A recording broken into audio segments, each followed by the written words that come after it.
Good morning. So the next few lectures are going to be about water, both surface water and groundwater. And we're going to start looking at the way streams work today. But before we do that, let's just have a brief look at all the water on the planet. And when we're describing all the water on the planet and how it moves around and where it's located, we're talking about the water cycle. And this is the cycle of precipitation, evaporation, infiltration, migration of water in the hydrosphere. So basically, water that's in the oceans today doesn't have to be there forever. It can move around. It can change where it's located. But typically, on average, this is where the water is located on our planet. Now, of course, these are estimates. No one's gone out there with a teaspoon to measure every single droplet of water. So if you look in a book and it's like 30% instead of 30.1%, that's fine. Don't worry about it.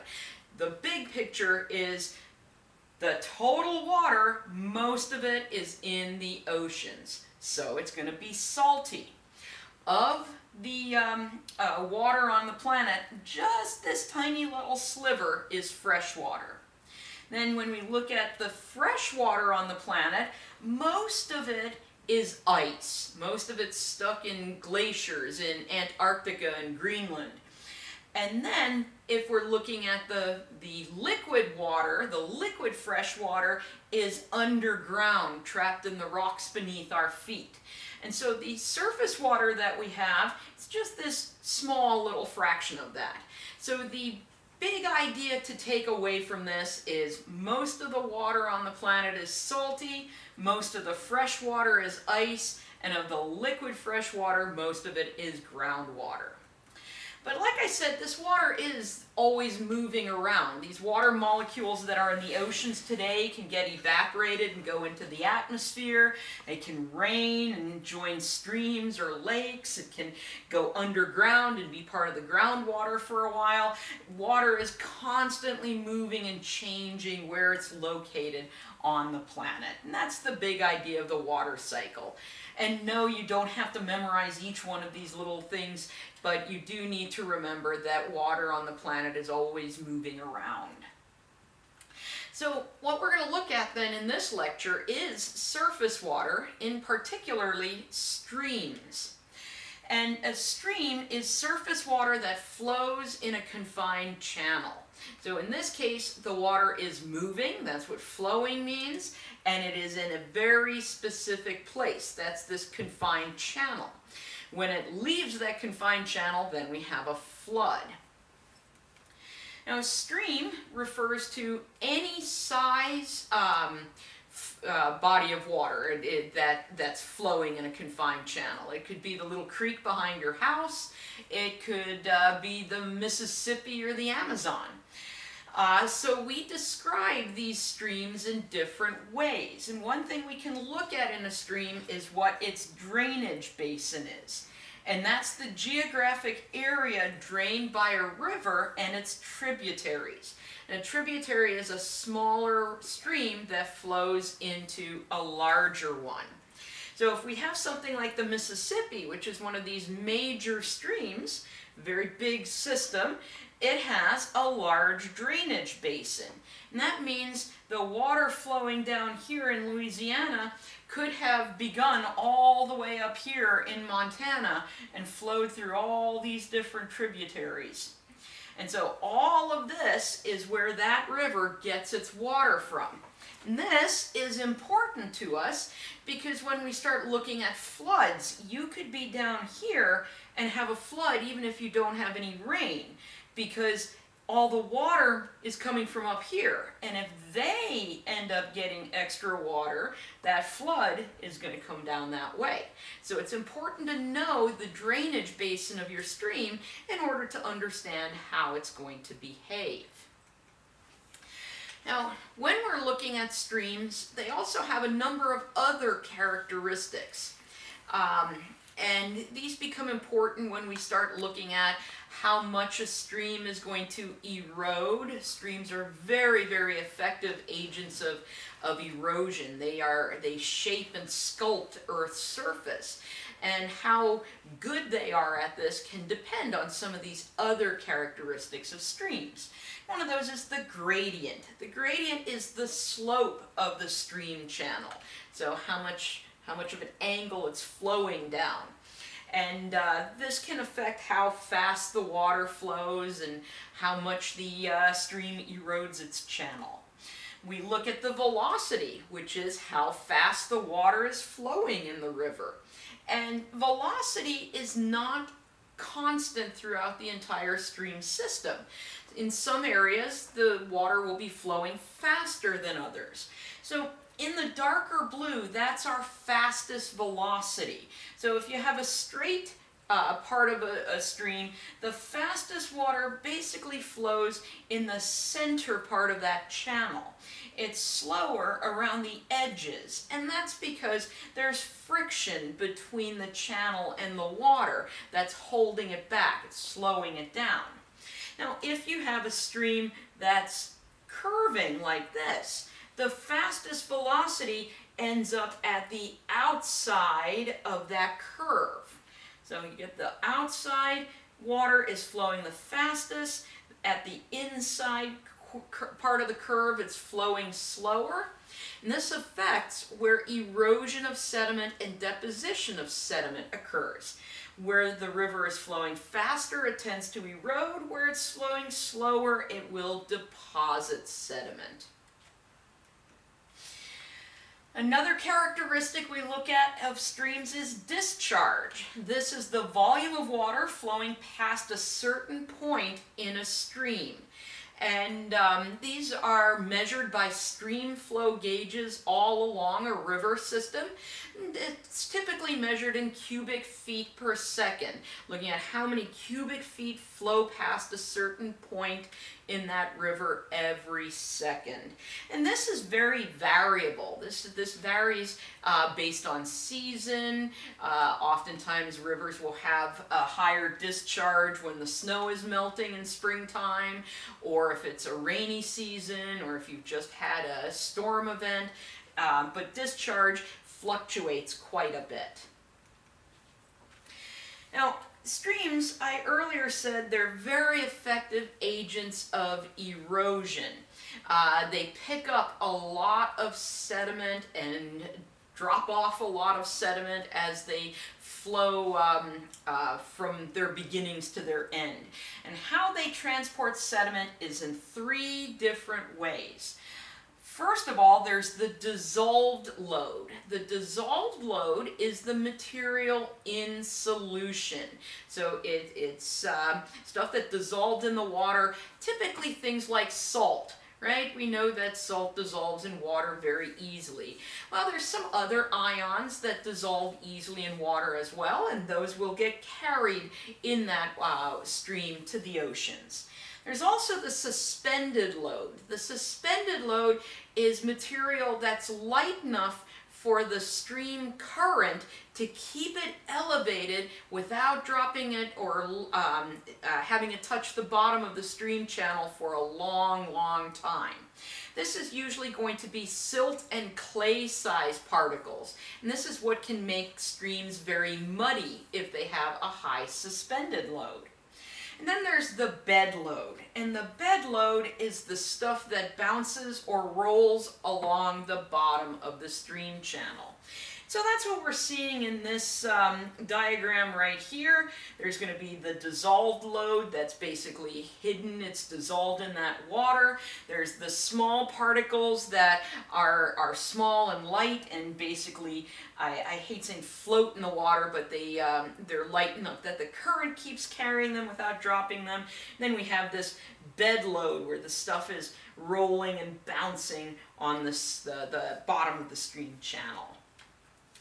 And here we can see this is the confluence of 2 streams. The confluence is where 2 streams come together. You can see one stream has a higher suspended load than the other, and that's why it looks so muddy like that. Alright, when we look at streams and them carrying sediment, we look at two different descriptions of how streams and how effective they are at carrying sediment. One thing we look at is the competence of the stream. And competence refers to the maximum size particle a stream can carry. And this is related to velocity. Typically, the higher velocity stream, the bigger the pieces it can carry. Then we also have the capacity of the stream. Capacity is the total amount of sediment a stream can carry. And this is related to discharge. The more water that's in that stream, usually the more sediment it can carry. So you can have streams that have a high capacity but a low competence. And this would be a big stream, lots of water, but it's flowing really slowly. So the only stuff it can move is the really fine-grained material, but it's moving a lot of that. Or you could have a stream that has a high competence but a low capacity. That would be maybe a stream off in the mountains that's relatively small, so it's not carrying a lot of stuff, but it can tumble along and move along bigger pieces. And so we use those two things basically to describe the ability of a stream to move and transport sediment. Now, streams eventually come to an end. It's called the mouth of the stream is where it ends. And when streams end, they deposit all that sediment that they are carrying. So these are going to be some depositional features that are created when this stream comes to an end. And one thing that you'll get is something called a delta. A delta forms where a stream enters a standing body of water.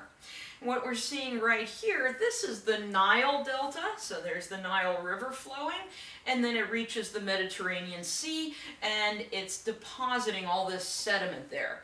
And the reason for that is, as long as the stream is flowing, it has energy to move that sediment.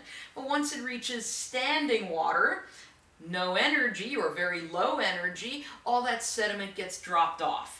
And deltas very often have this kind of triangular shape to them. And the reason for that is the stream flows, drops its sediment, and it basically drops enough that it blocks its pathway. And so it has to move a little bit to find an easier pathway to the sea until it drops enough sediment that it blocks that pathway, and then it moves again. So the stream is constantly kind of moving across this delta, finding the easiest pathway to the sea, and so it distributes that sediment around like that. Like I said, these very often have this nice triangular shape, and that's in fact why it's called a delta. When the ancient Greeks were studying these things, they're like, hey, they look like triangles. And the Greek letter that looks like a triangle is delta. But sometimes streams come to an end not in standing water, in a valley. And then we might get an alluvial fan. These form where a stream flows from a mountain into this low gradient valley floor. And a great example of some of these are in Death Valley. Here we have this stream. It doesn't always flow because this is the desert, but you know, after rainfall or after snow melt, a stream flows out of the mountains here. It hits this flat valley floor, slows down, and drops all the sediment that it's carrying. And just like with the delta, the sediment gets dropped off and it kind of blocks its way, and then the stream sort of shifts around, always finding the easiest path. Same thing happens here. And so you get this fan-shaped structure where the stream is always moving around, finding the easiest pathway and dropping sediment along the way. And that's an alluvial fan. And yes, this is a road driving around there. Just to give you an idea of how big these things can be, here's an alluvial fan in Death Valley. And see that little spot right there? That is a full-sized pickup truck. Just to give you an idea of how big some of these alluvial fans can get. Now, streams are, like I've said, great agents of erosion. They're constantly if we left it up to streams, they want to like erode the land flat. They want to erode away all of the landscape. And where a stream is trying to erode down to is called base level. Base level is the lowest point to which a stream can erode its channel. And we can have what's called a local base level. And this could be a lake, it could be a resistant rock layer, it could be another stream. So if we look at the drainage basin of the Rio Grande, that's what we're seeing right here. This river, that's the Rio Grande. This river is the Pecos River. The Pecos River flows into the Rio Grande right there. And that is a local base level for the Pecos River. It cannot carve its channel any lower than whatever the elevation right there is. Because if it carved its channel lower than that, right, water always flows downhill, suddenly the water in the Rio Grande would be flowing up this way because that would be at a lower elevation. So the Pecos can only carve its channel to whatever that elevation is. That's its local base level. But ultimately, all rivers really want to go to the sea. And so that's our ultimate base level, is sea level.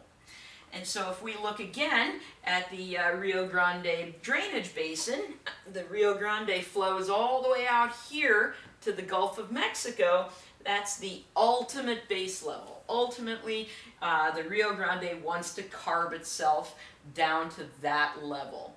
And that's the same for any streams. Ultimately, they all want to go to sea level. Sea level itself, though, is not, it's not constant. It's always changing.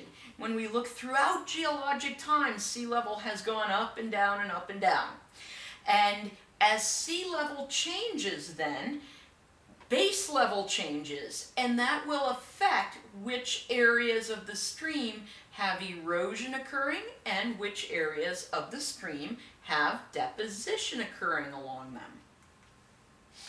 All right, so let's take a look at a river profile. And what we're meaning by the river profile, we're looking at the river from where it begins to where it ends and seeing how its characteristics change. So where a river begins is called its headwaters. And usually this is off in the mountains somewhere and at a higher elevation above base level. And since rivers are always trying to get to base level, the rivers near the headwaters are going to be focused on eroding downwards. So they're focused on erosion and downcutting, carving their channels downwards towards sea level.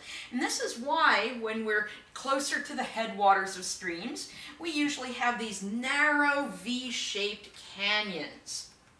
Like the Black Canyon of the Gunnison right here. The river's all the way down there, and it's been carving its way downwards because it's trying to reach base level. And at this location, it's something like 8,000 feet above sea level, so it's got a long ways to carve downwards. This is another little stream. This is off in Mount Rainier. And again, you have this narrow V-shaped canyon, meaning, right, it's really narrow, shaped like a letter V. And again, we're at a high elevation, so we're focused on that downcutting. Now, as the stream goes from the headwaters where it begins out towards the mouth where it's going to end, a few things change. The gradient decreases downstream, so the steepness of that stream channel is going to change. And usually, discharge increases downstream. And usually this increases downstream because we have all those tributaries adding their water to this river. Now there are exceptions to this. Oftentimes if you have a river that flows through an arid area, the discharge decreases downstream. But that's the exception more than the rule. So normally we're going to get increases in discharge. This is Drachenfels in the River Rhine in Germany. And there you can see this nice wide river. Looks quite a bit different from that small one in that little narrow canyon that I showed you near the headwaters. And this looks different because we're slowly getting closer to the mouth of this particular river. So the mouth is where the river comes to an end, where it flows into a lake or the ocean. And closer to the mouth, you do still get erosion, but because you're close to base level, we're not carving downwards. So we kind of erode side to side, and you get, as some erosion is happening, you get some deposition happening as well. And you tend to get wide valleys and wide floodplains when we get closer to the mouth of the river. And so that's what we're trying to show here. Near the headwaters, the streams are coming out of the mountains. They're carving these steep valleys. And as we get closer and closer to the mouth of the stream, the river starts kind of migrating from side to side instead of carving downwards. And then ultimately we get to the mouth where it's going to create its delta. So as we look through these different areas of the rivers, we're going to see that there are different types of streams. And we're going to go over those different types of streams in Volume 2.